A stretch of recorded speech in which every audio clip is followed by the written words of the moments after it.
Welcome to the Star Trek Apologist, where we believe Star Trek is without error. After the video is over, please follow my link to the pilot episode of my series, Captain's Log Galactic Police. The show does need some fine-tuning, but I have some great story ideas, but I need subscribers. We are back for part 2 of my EE calendar. I would recommend watching part 1 first, as it explains where I get this calendar of events from. Today, we will explore how the movies fit into this, and where this calendar properly dates on the current Earth calendar. Star Trek: The Motion Picture. Let us begin with Star Trek: The Motion Picture. The only clue we have is Kirk telling us that he has been Chief of Starfleet Operations for 2.5 years. 2.5 years as Chief of Starfleet Operations may have... He also mentions 5 years of experience dealing with unknowns like this. My experience. 5 years out there dealing with unknowns like this.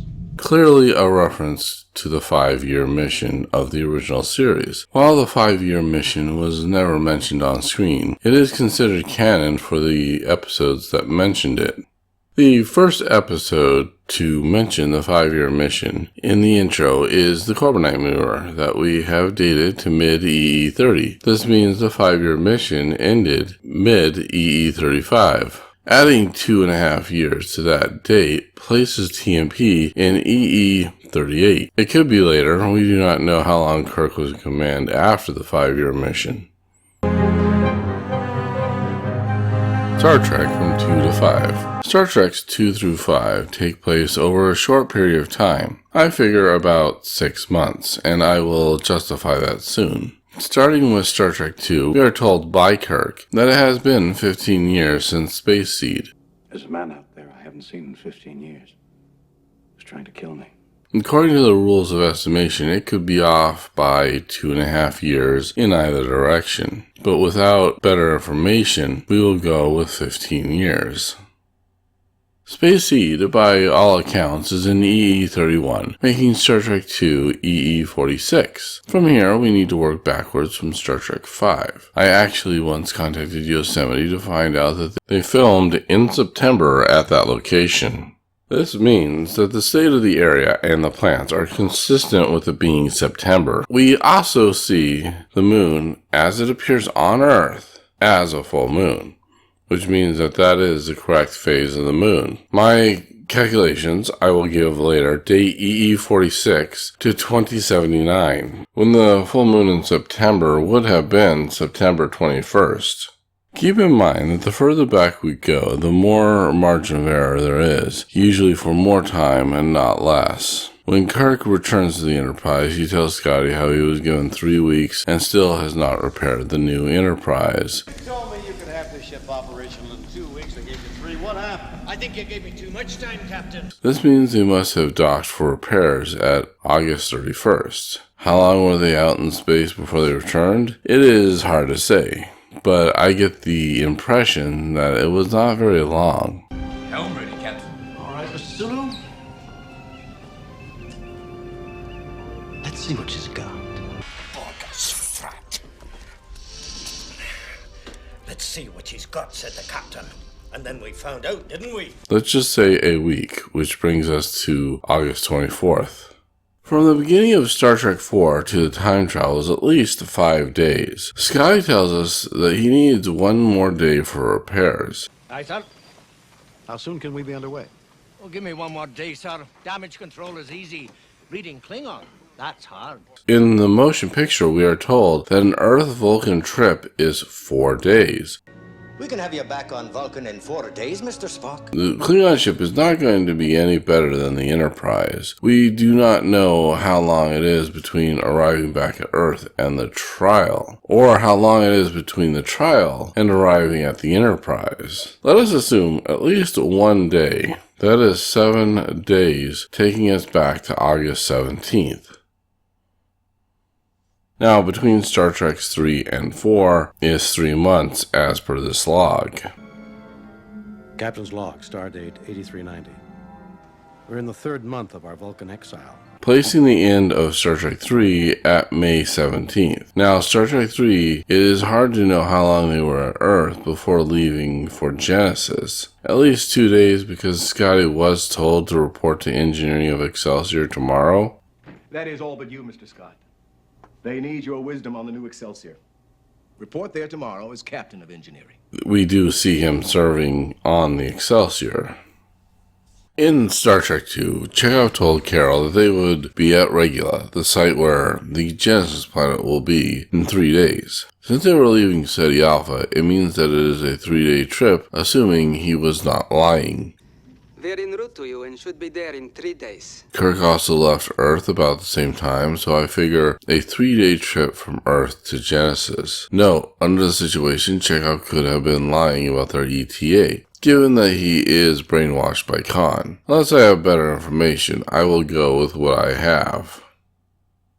I contacted WebMD and asked how long they thought Kirk's scar he got from Krug would go from this to this. I was told 2 to 3 weeks. I do not know how true this is, but I'll go with 2 weeks to keep this data on minimum time. That brings us to 19 days, or April 28th, for the start of Star Trek 3. What about between Star Trek 2 and 3? Kirk said he was leaving Regula for Ceti Alpha. Captain's log, stardate 8141.6. Starship Enterprise departing for Ceti Alpha 5 to pick up the crew of USS Reliant. Which we know is a 3-day trip. At the beginning of Star Trek 3, we are told that the Enterprise is arriving at Earth, obviously from Ceti Alpha. USS Enterprise, Captain's personal log. With most of our battle damage repaired, we're almost home. As I said earlier, Earth to Regula trip is 3 days, and a Regula to Ceti Alpha trip is 3 days. The maximum time of a Ceti Alpha to Earth trip could be is 6 days. That is 9 days, bringing us to April 19th. Star Trek II gives us at least a 3-day trip from Earth to Regula, plus 1 day for Kirk's birthday, giving us 4 days, making the start of Star Trek II April 15th. Keep in mind that these are estimates, and the further we get from Star Trek V, the more guesswork is involved. Finally, Star Trek VI, the end of our journey. McCoy tells us that he has been Chief Medical Officer of the Enterprise for 27 years. 27 years I've been ship surgeon aboard the USS Enterprise. He first appeared in the Corbomite Maneuver, a mid-EE-30 adventure. That would place it in EE-57. But remember, in Star Trek the Motion Picture, it had been said that McCoy left Starfleet, promising never to return. Well, for a man who swore he'd never return to Starfleet. Just a moment, Captain, sir. I'll explain what happened. Your revered Admiral Nagura invoked a little-known, seldom-used reserve activation clause. In simpler language, Captain, they drafted me. If we assume that this was during the 2.5 years Kirk was part of Starfleet operations, 2.5 years as Chief of Starfleet Operations may have made me a little stale. that would bring us to EE-60. But there is more. We do know that it was 2 months between the first scene and the rest of the movie.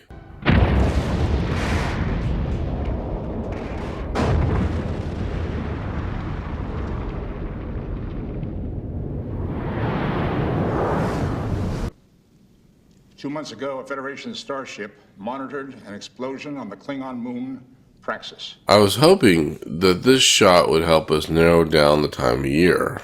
It would, if the fog was traveling in the other direction, but according to my source, this direction of fog flow could happen any time of year. But I do know the day of month, of whatever month Star Trek VI takes place in, from the President's speech. He tells us that the work will take a week, and that they should return to their capitals by the 1st of next month. As I imagine this work will occupy us throughout most of the week, it would be my hope that the delegation could return to their capitals to implement the provisions of Phase 1 no later than the 1st of next month. That means it is around the 23rd of whatever month this happened in. dating the calendar to our calendar. As for dating this calendar, the producers tried to take a simple 300 years after production stance. I don't take it that way, especially since TNG gives us such great info. TNG dates itself in the last episode of Season 1, where we are told unequivocally that it takes place in the Earth date of 2364. What year is this? By your calendar, 2364. That would date the Season 3 episode Sarek in 2366. In that episode, we are told that Sarek is 202 years old. Rosen described him, I expected to see a frail old man. I hope I'm that frail when I'm 202 years old. In the TOS episode Journey to Babel, Sarek said he is 102 years old. 102.437 precisely. Measured in your years. Meaning that we have had 100 years between these two episodes. Journey to Babel appears to take place in EE33. That makes EE0 take place in 2233 and EE60 in 2293. Thanks for watching my video. I will have a link to my Galactic Police pilot episode. And here are a few video ideas for this channel. Depdor Asmusta.